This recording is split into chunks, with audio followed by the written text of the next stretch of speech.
All right, let's get this show started. Arman Tsarukyan just got a new toy. In a new social media video, Arman showed off his brand new Rolls-Royce and even took it off-road.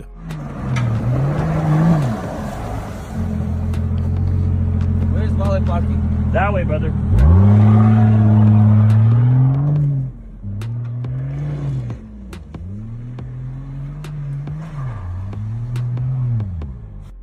Kamaru, Usman, and Henry Cejudo joined the growing list of fighters unhappy with UFC pay. Fighters' pay has been a topic of discussion for years, but it's flared up again in recent months with fighters like Jon Jones, Conor McGregor, and Sean O'Malley questioning the promotion's business practices, and former UFC champion Ronda Rousey publicly criticizing the company for underpaying fighters and damaging the industry. On their Pound for Pound podcast, Usman and Cejudo painted a clear picture of what they think needs to be done for the situation to change. When you make it to the UFC, now you're in the big leagues. There's your smaller promotions. The UFC is the NBA.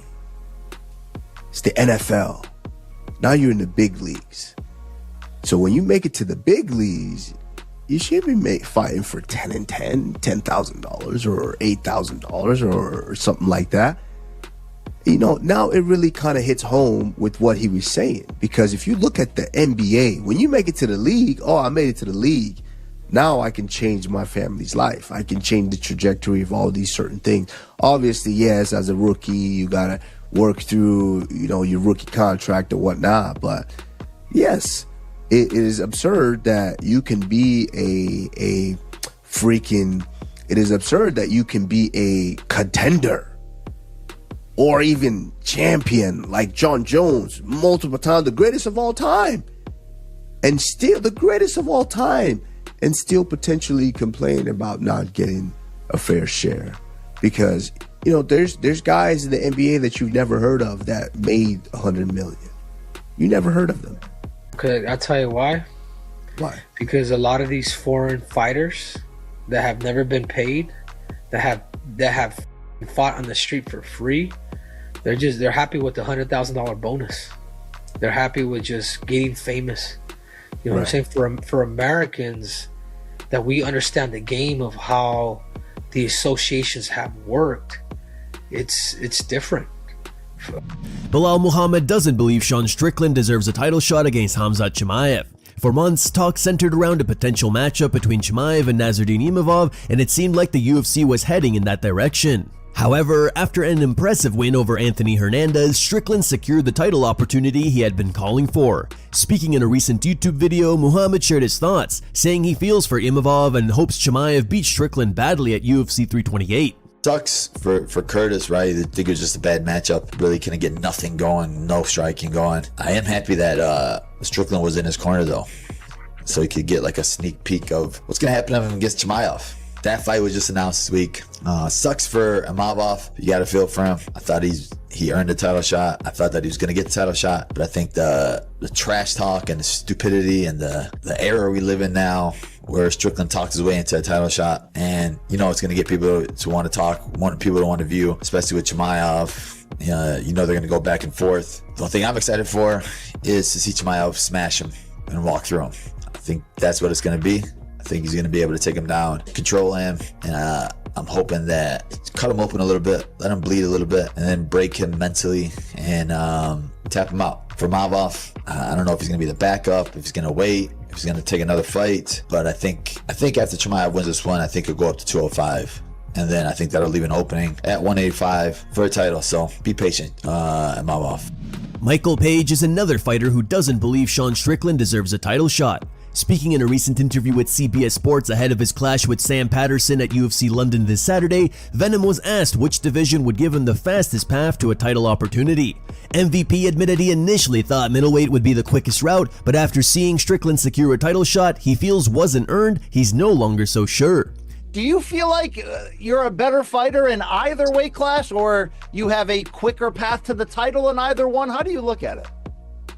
It's so difficult to tell. It's so difficult to tell. And the reason I only just found out today, and I didn't realize that Strickland got given the middleweight fight for a fight to get a title against Khamzat. Now, for me, that he should never have got that fight. It should be Imavov.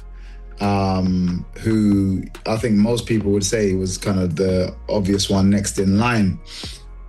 With that said, based on your question, you kind of don't know. It doesn't seem to be a guarantee, on getting, the next title shot. I would say middleweight looks like, there's maybe a quicker route to the title, but based on what's just happened, I couldn't even say that anymore. But I feel great at welterweight. I feel fast, but it's just about getting fights. If people are not willing to fight me, maybe I need to go back. Anthony Pettis is back. The former UFC lightweight champion hasn't competed since his loss to Stevie Ray in August 2022 under the PFL banner, but the MMA veteran is set to return. Pettis will face Adil Boronbayev on June 6th in his opponent's home country of Kazakhstan. Everybody's been asking me the same question. Showtime, are you done? And my answer is always the same. Time passes everybody, but not me. I've already done what most fighters dream of. World titles, knockouts, and moments you can't recreate. But I'm not here for memories. I'm here to make new ones. June 6th, I step back into the MMA cage. And this time, it's in a new arena. Kazakhstan. I'm coming to face one of your local heroes, and I'm not taking it easy on him. I'll be headlining the main event at Order Global Fights at the legendary Almaty Arena. So Adil, get ready, because it's showtime. See you soon.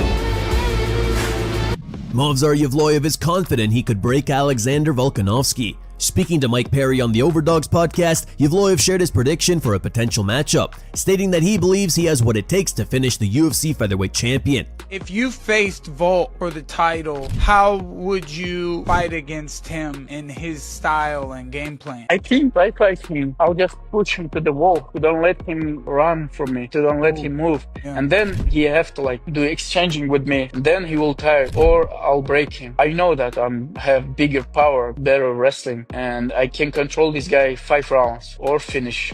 Evloev also made an interesting admission ahead of his upcoming fight.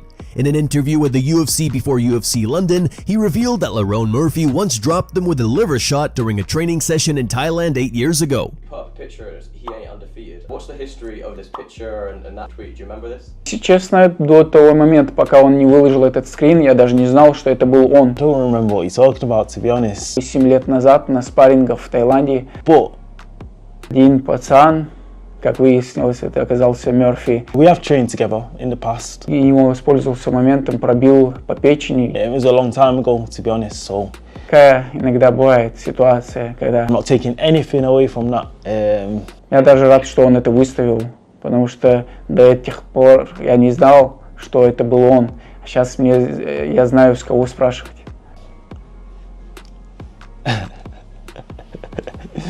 Yeah.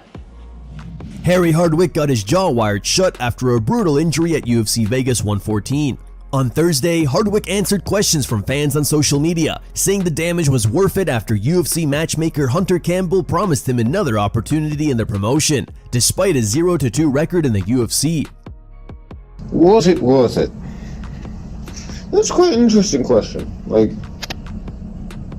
Because right now, it's pretty dire, to be fair. My jaw is completely wired shut. My nose barely works at the best of times, and the desert air and air conditioning is sort of f***ing with it, so I'm waking up constantly because I can't breathe. I can't eat anything. Benoit Denis has revealed that he turned down the opportunity to compete on the UFC White House card. After scoring 4 impressive wins in a row since his loss to Renato Moicano, the 30-year-old has climbed back into the top 5 of the division. Recently, the Frenchman was offered a fight against Michael Chandler on the June 14th event, but he decided to turn it down. According to the reports, his reason for turning down the fight is because he wants a fight against someone higher up in the rankings instead. Multiple reports now suggest that BSD could face Paddy Pimblett next. Pimblett is coming off a loss to Justin Gaethje at UFC 324, and the matchup would make a lot of sense. Who do you think would win this one? Drop your predictions in the comments below. Islam Makhachev denies Dustin Poirier's claim about his weight. During a recent appearance on Joe Rogan's podcast, Poirier claimed Makhachev weighed around 190 to 192 pounds on fight night when they faced each other, a number that would suggest an extreme weight cut. Hunter from the UFC. I was in his office not too long ago, and they keep record of all the weights fight night. They don't release them all, but they keep it. And we were talking about the Islam fight when I fought Islam, and he was telling me his weight. I was like, what did he weigh? 192 or something, I think. The day of the fight? I think so, yeah. That's something, crazy. 190, 191, something around there. That's crazy. Yeah, I was 176. That's crazy. But it looks like it in the cage. Like whenever I know, I interview looked him, across under those spotlights and they had veins in his shoulders and shit. I'm like, fuck, this guy's huge. Makhachev has now shut down those claims, saying he has never weighed more than 176 pounds at lightweight. "I've never weighed more than 80 kilograms ever," Makhachev wrote on Telegram.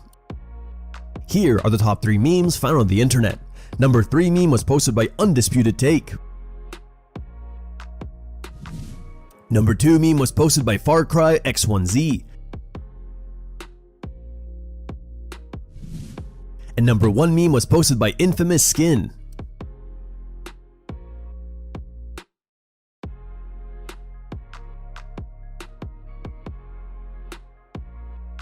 Thank you guys for watching. Don't forget to like this video and subscribe to the channel for your daily dose of MMA. Catch you tomorrow.